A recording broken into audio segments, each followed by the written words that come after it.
جی برادر. السلام علیکم.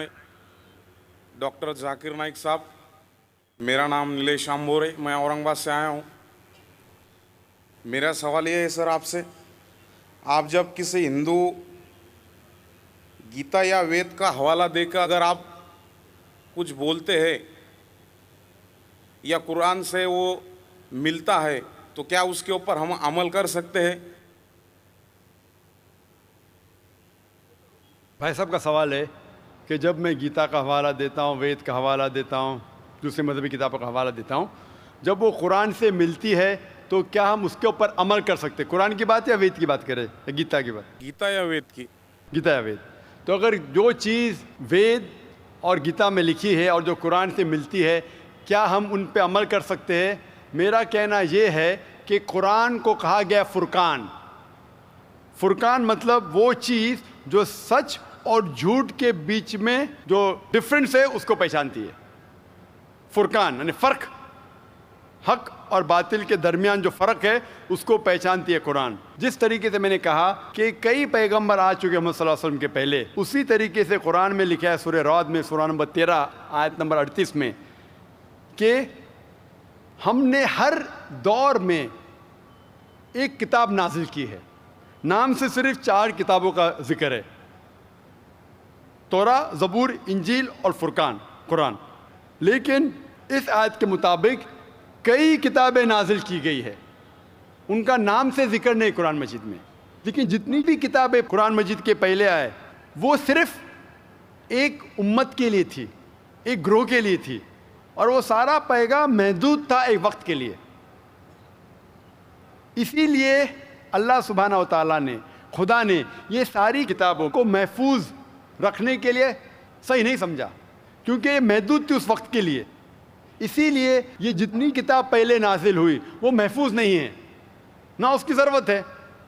لیکن کیونکہ قرآن مجید آخری کلام ہے اللہ سبحانہ و تعالیٰ کا، اسی لیے اللہ سبحانہ و تعالیٰ خود کہتے ہیں سورہ ہجر میں سورہ نمبر 15 آیت نمبر 9 میں کہ ہم نے اس قرآن مجید کو نازل کیا ہے اور ہم اس کی حفاظت کریں گے.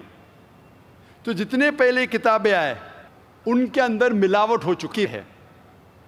جس طریقے سے اللہ تعالیٰ فرماتے قرآن مجید نے سورہ بقرہ میں سورہ نمبر 2 آیت نمبر 79 میں فَوَيْلٌ لِّلَّذِينَ يَكْتُبُونَ الْكِتَابَ بِأَيْدِيهِمْ ثُمَّ يَقُولُونَ هَٰذَا مِنْ عِندِ اللَّهِ لِيَشْتَرُوا بِهِ ثَمَنًا قَلِيلًا فَوَيْلٌ لَّهُم مِّمَّا كَتَبَتْ أَيْدِيهِمْ وَوَيْلٌ لَّهُم مِّمَّا يَكْسِبُونَ. لعنت ہے ان لوگوں پہ جو لوگ کتاب اپنے ہاتھ سے لکھتے ہیں اور کہتے ہیں یہ خدا کی طرف سے ہے. لعنت ہے ان لوگوں پہ جو کماتے ہیں، لعنت ہے ان لوگوں پہ جو لکھتے ہیں. تو اس سے یہ ظاہر ہوتا ہے کہ جتنے پہلے کتابیں آئے ان میں ملاوٹ ہو چکی ہے. یہ قرآن آخری کلام ہے اور کوئی بھی چاہے تو اس کو تبدیل کر ہی نہیں سکتا. خدا خود، اللہ سبحانہ وتعالیٰ خود اس کی حفاظت کریں گے.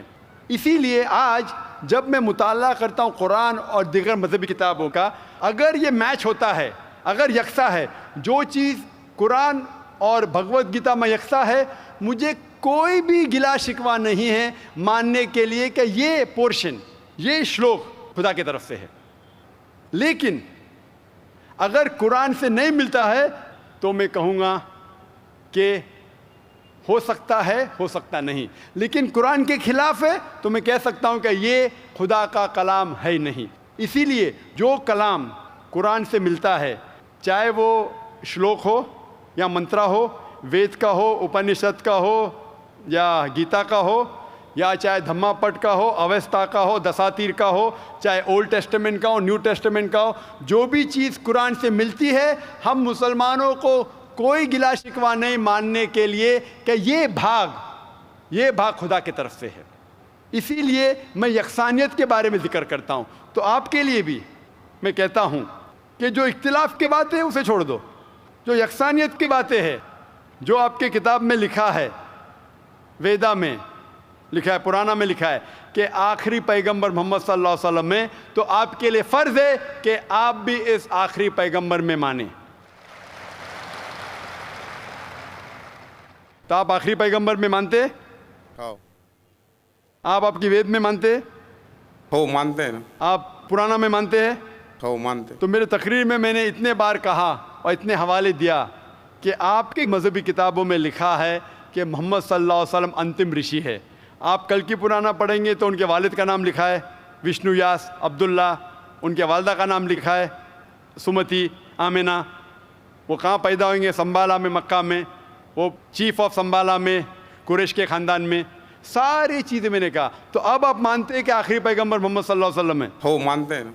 ماشاء اللہ.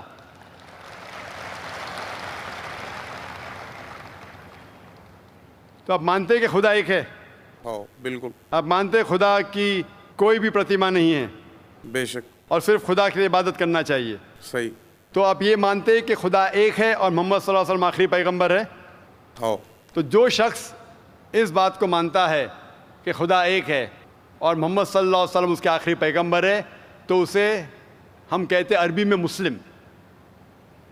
یعنی وہ شخص جو امن حاصل کرتا ہے اپنے خواہش اللہ کے احکامات کے مطابق.